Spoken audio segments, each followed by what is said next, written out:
Okay, so a little introduction for those who are new to this channel. So I am Harry, and I am behind Team Panoramic and have built this, which is my first ever attempt at, my first attempt at 3D printing a Beetleweight combat robot. It's pretty much what, my third, fourth, maybe even fifth overall Beetleweight, in my, 7 years, I think, of doing robot combat.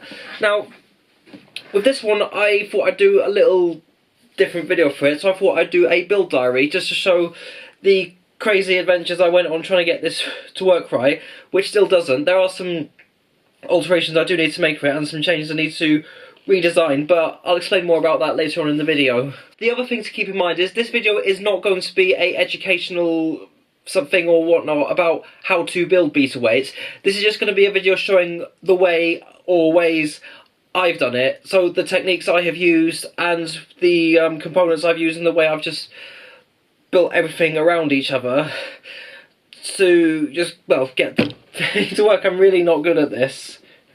But look, but anyway, without further ado, this is the crazy adventure I went with the build of Let's Dance.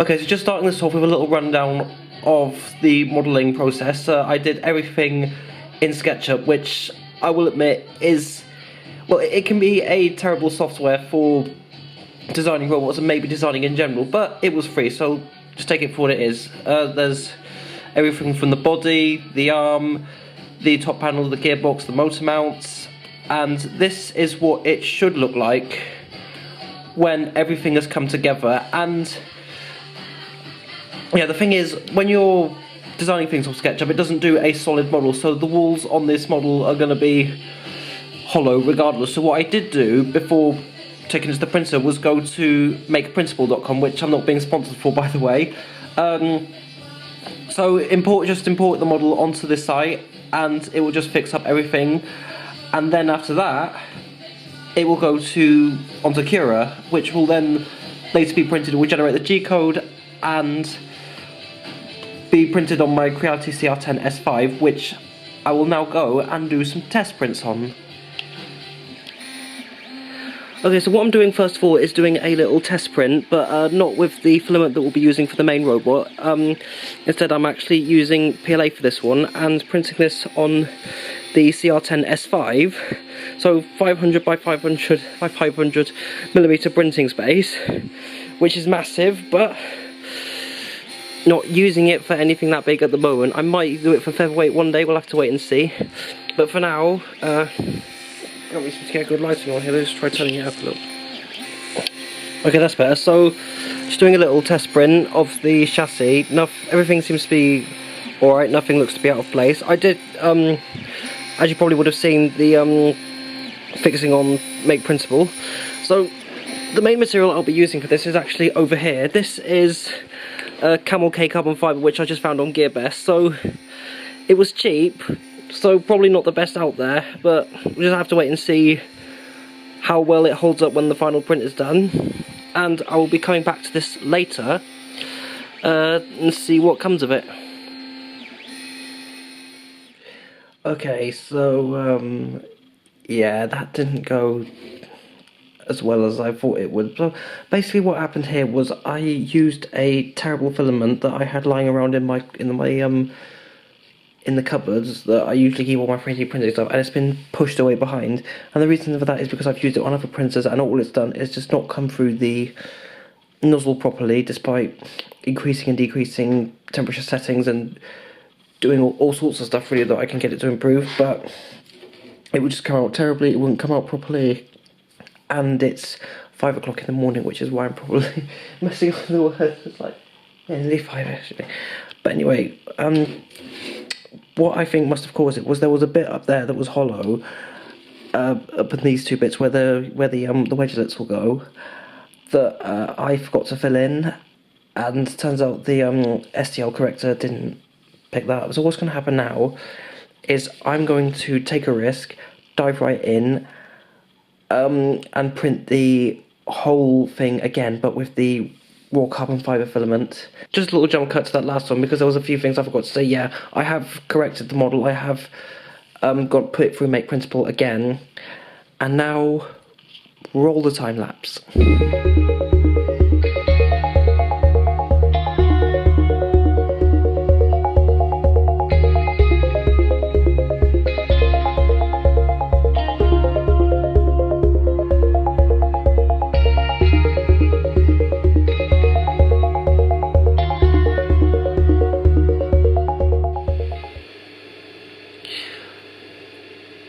Alright, so after 21 hours and 23 minutes, I have ended up with this.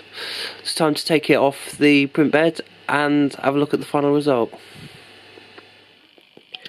Okay, so after, what, nearly 22 hours, this is what the CR105 produced with the carbon fibre filament, and fair to say, I am amazed, because I've never ever printed anything on this scale, and to just see this, well, how it's come out anyway, it's just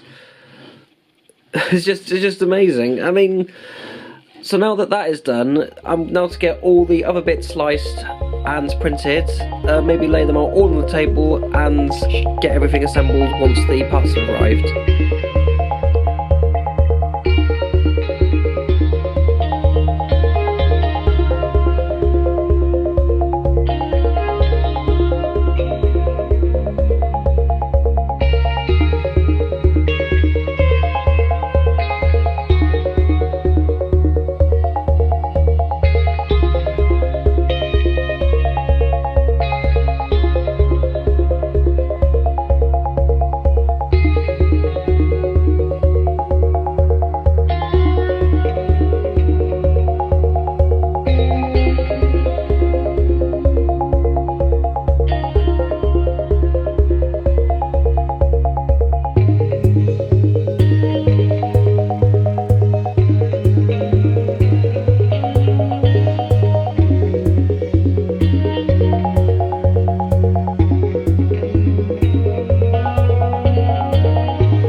So, after countless hours of printing, this is all of what I have ended up with. There were a couple of bits that did end up being reprinted because they went a bit off in some places, but that was more my fault and how I set up the printer more than anything. But despite all that, everything came together nicely, everything's all here. These wheels, by the way, are going to have some silicone hose pipe for the tyres, but that will be for later on in the video. All the nuts and bolts that are going to go into it are here. Hopefully I shall have enough. But what I'm going to do now is get the lifter set up together, just to make sure it's all fits perfectly and I've got everything set up right and everything placed right. So, let's do this.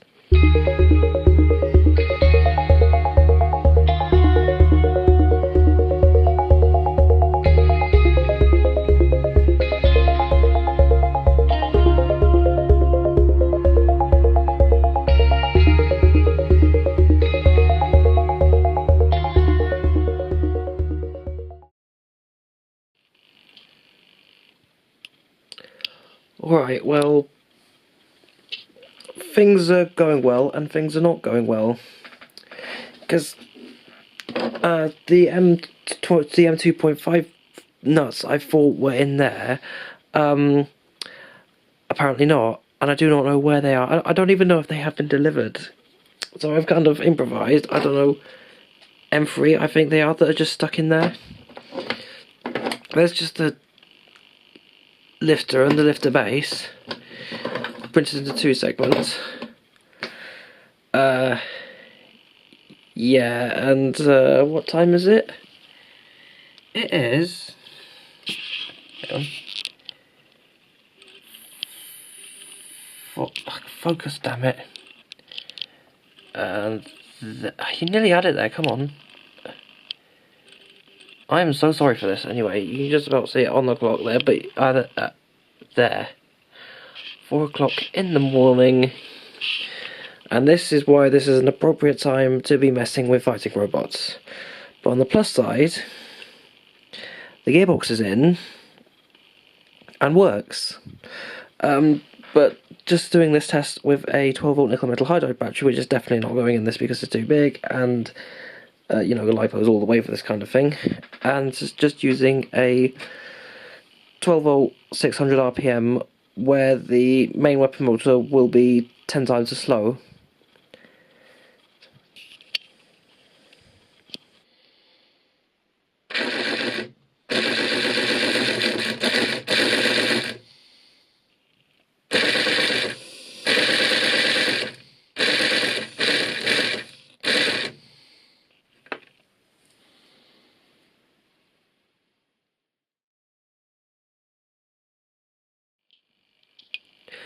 Now, I didn't do any time lapses for this next bit, or well, these next bits anyway. I have fitted the front wedge lits, and they've been loosened up to help lower to the ground a lot easier and get in underneath. The gearbox has been fitted, the weapon hinge and the weapon itself has been fitted, and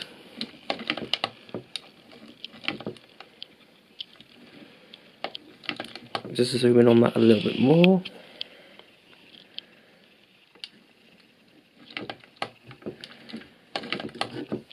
So yeah, nice and smooth for now. Might need a bit of WD-40 on that or something. Depends on just how things go with it. So what I'm going to do now is replace the 600 RPM with the new 60 RPM, which is actually pretty torquey by the feels of it. The drive motors, which are somewhere, where are they? Oh, there they are. Drive motors there, which will be fitted in later once the wheels have done. But now, get that motor off of the weapon bracket, get the new motor on, and then attach that to the gearbox.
Okay, I just want to point out before I do this, I'm a bit scared, because I've not done anything like this, especially with the fact that all of this is 3D printed. I mean, carbon fibre still, but who knows.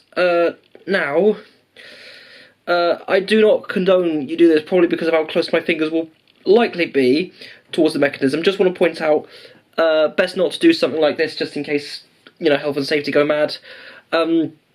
But yeah, I'm an idiot. So anyway, let's see how this thing goes. Okay, well that's... Okay.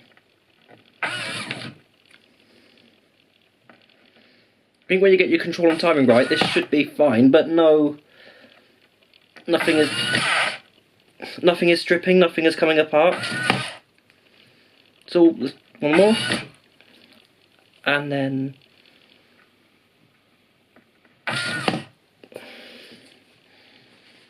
now, here comes a little something just to test this out. What I've done is put 4 amp weights, which weigh about 150 grams each, because that's, you know, weight limit and stuff. There's 4 on here. You got Super Nintendo's on the Super Nintendo channels on the bottom. You got one of the Drive All Days on. You got one called Having Big Dreams but No Realistic Way to Achieve Them. And then there's DJ Mangles and MC Jakey in the house. So this is going to be under, what, half the weight of the average Beetle, which is about like 1.36 or 1.5 in some places. So the combined weight here, 600 grams. See what happens.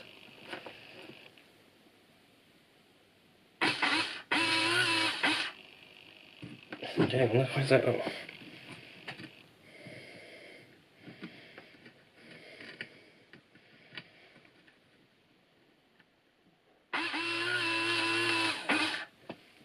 Let's try. I swear that was... Why is it not...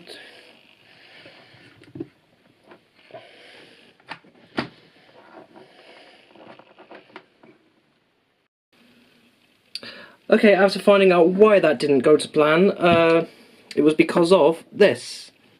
Come on. Yeah, the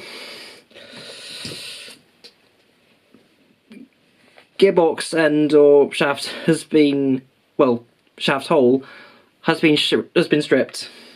So I might put a bit of glue on that. If not, if that doesn't work, then I might have to reprint the whole thing, because obviously I've done that a bit too wide. Just have to try the glue and see what happens. I just can't do any more tonight. Just basically, the way I fitted everything in, not even that will slide off. So I'm going to have to take that whole motor out again. Yeah, so gonna finish it off for tonight and maybe get on with the rest tomorrow.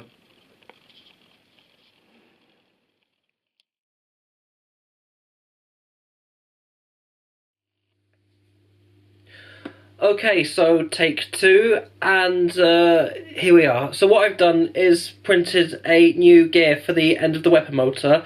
Actually had to squeeze it in to the vice clamp so that I can make sure it was on tight, and yeah, so here comes the test. If I can actually...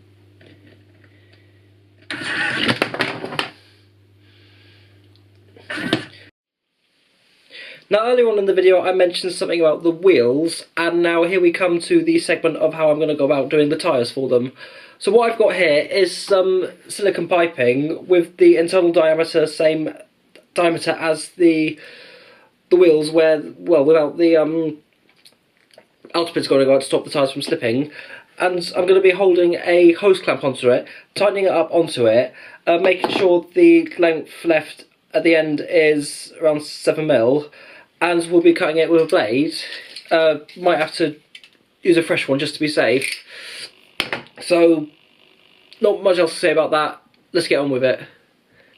Okay, so I'm not going to be time-lapsing the first one because I want to give you guys an idea of what it would be like in real time doing something like this for Beetleweight, or maybe even Antweight, Featherweight, or whatever tyres. So...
I'll admit they do look a little bit off, mainly because it was actually my first attempt doing something like this for tyres, and also because of the designs of the wheels themselves. What I really should have done is done the whole end in the same thickness rather than just make some extra bits a little bit wider so they stop them from falling off, but oh well, they'll do for the first build. I'll probably end up having to do them again, so sorry about that. What the next step is to get these onto the motors, but first we'll be mounting them onto the carbon fibre mounts which I printed the other day earlier in the build, which I'll say a little bit more about on that later, but now let's get mounting.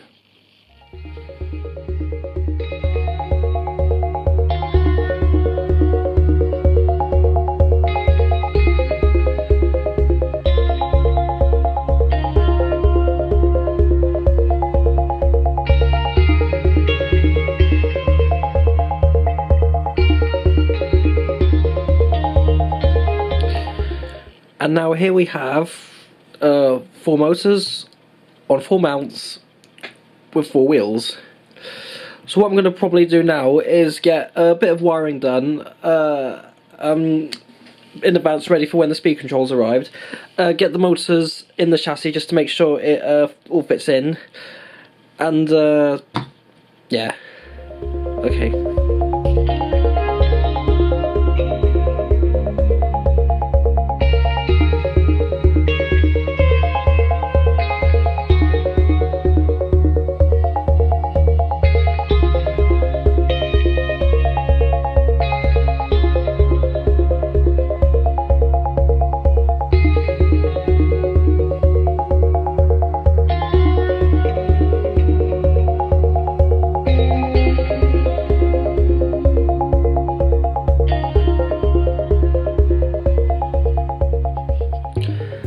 And now, after today's antics, this is what it looks like so far, and I am actually amazed how well it's come together. The tyres were catching a little bit on, but I did a little bit of tidying up there, so not so much slipping as it is but now.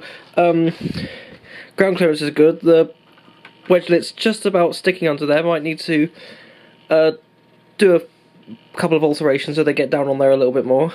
So now finally just open it up, and better watch my hands as well while I'm doing this. Just okay. So gonna hold it on for a little bit until these speed controls arrive, which in theory should be able to fit right down there. The speed controls will go somewhere in between the motors. The receiver may have to go around the back. Link will be, well, removable link will be popping through there. Power light might have to be around there. And I'll explain more a bit about the fuses and the power lights later on in the video. And as for the LiPo, hopefully I'll find one that will fit right in there. So, gonna leave it for a bit and resume when the speed controllers arrive.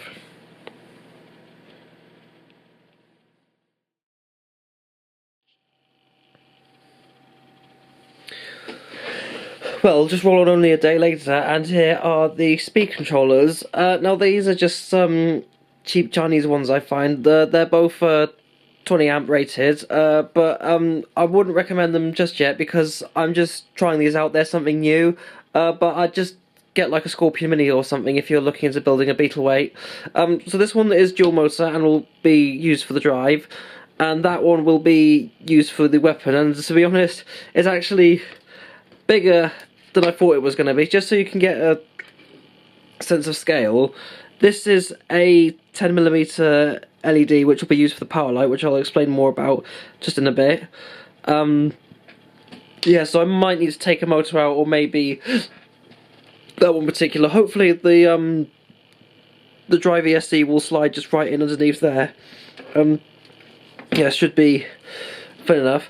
Now, about the power light, I didn't actually design Let's Dance, well, this particular design, to contain a power light. So what I'm just going to have to do is do a slight bodge. So I've got a little bit of 1mm HDPE, which I'll just punch holes through, mount the LEDs on, and have some heavy-duty, sticky-sided double tape, and we'll basically put it around the back so it will shine right through. Because the thing is, yeah, you are going to need a power light if you're building robots as some form of indication to tell if it's turned on or off. It's compulsory within the rules to have them. They cannot be connected to a receiver or your back. So I might have to try and work a way around it. So maybe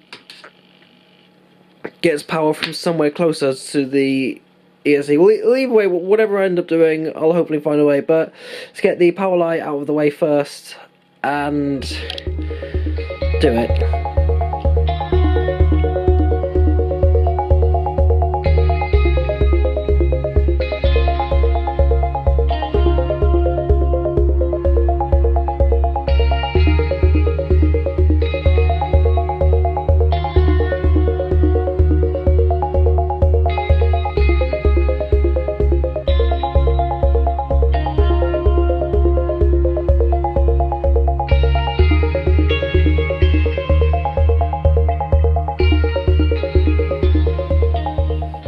That's something I didn't actually mention. I did actually add a couple of 50 ohm resistors. Really should probably be 100, but they've been handling the voltage fine.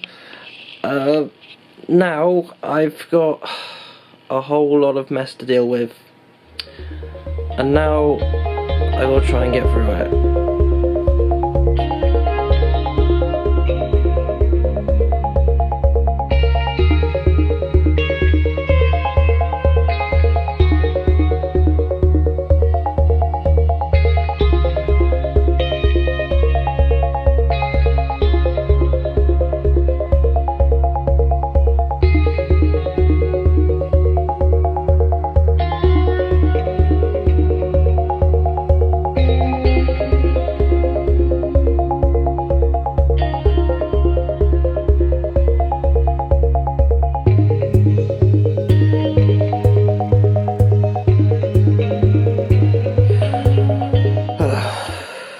Well, after all that, I managed to squeeze pretty much everything in.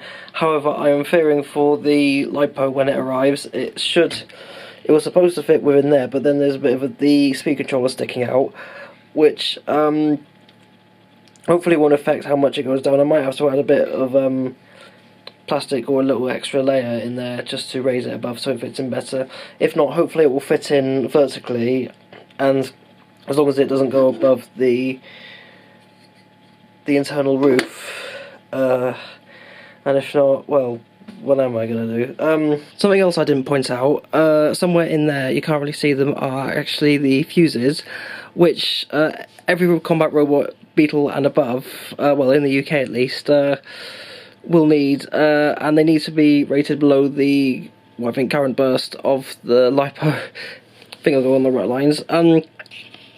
The whole entire reason for that is so that that will burst, or at least blow up, before the LiPo does. Well, anyway, never mind that. Last thing to do is to get the link sorted out, and then I can finally put the soldering iron away, pray for the LiPo when it arrives, get some Velcro in there, and then something else will come after that. But I don't want to spoil too much for now.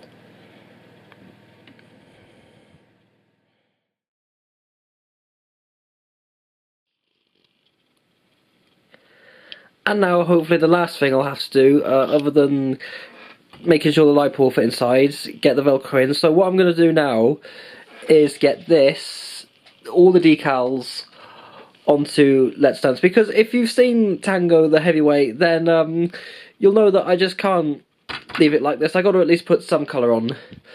So, without further ado, and hopefully will be the last time-lapse you'll see, and maybe the last time you'll have to hear that piece of music again, which is probably annoying you, well, annoying some of you out there, but it's royalty-free, and I don't want to waste time going through multiple soundtracks, but if I do end up doing another one of these videos, I'll definitely use something else. So, take it or leave it.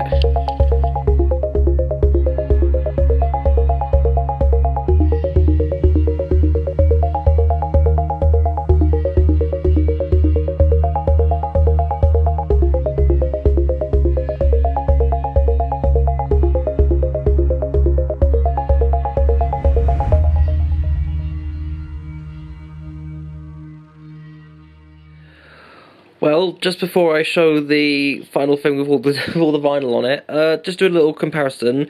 It went from looking like this to looking like this. Yeah, all the difference it has made. Now, I will admit, I don't even know what type of vinyl this was I got printed out. It was just cost about £18 to get everything I had printed for it. But yeah, just a little pan around to the other side, and yeah. So luckily the other thing, the lipo fits nice and well, but it is quite close to the internal roof of the robot, so I don't exactly know how well that will do against overhead saws, but should do well against axes. But if not, I might get a sheet of steel or titanium just to, like, do whatever with it, really. The other thing, and I am afraid to admit it, the lifter itself isn't actually strong enough, so this is why you won't see it lifting anything that a Beetleweight does weigh, but anything around 1.5, sorry, kilos. Just gonna open that up. So, I mean, it's not so much just the motor, it's more or less the setup I've got for it. So what I'm gonna do, I'm not gonna be showing it for this video, because, well, it's been dragging on enough as it is. I might design an entirely new gearbox, work our way around that, and we'll probably save these gears for something else. But until then, let's just roll on to a little test.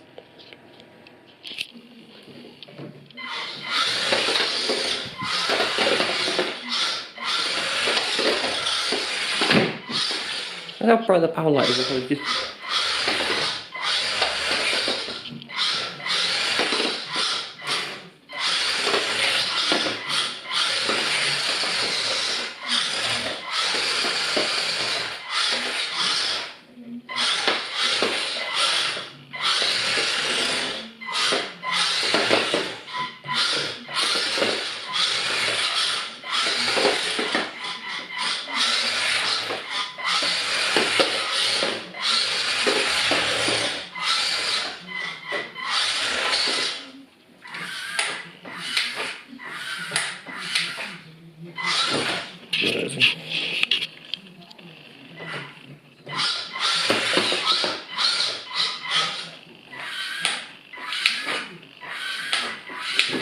Just to show how much it does struggle with self-righting.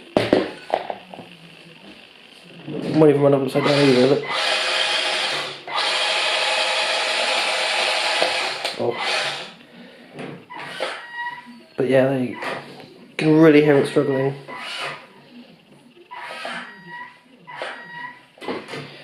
Okay, gonna leave it there. Okay, gonna leave it there for now. Two things I'm definitely gonna do is redesign the gearbox so it's a reduction rather than just a extension or whatever it is I've got set up in there, and get some resistors, maybe 200 ohm per motor, probably around the back ones, which should be enough to allow the motors to stop a lot easier. Because speed controller, yeah, I said it was cheap and it doesn't have braking on it, so it will just continue to allow the motor to roll forward. So get some resistors on there which will help stop the motors and will make control a lot more sharper. So that's for now. The build is over, and thank God.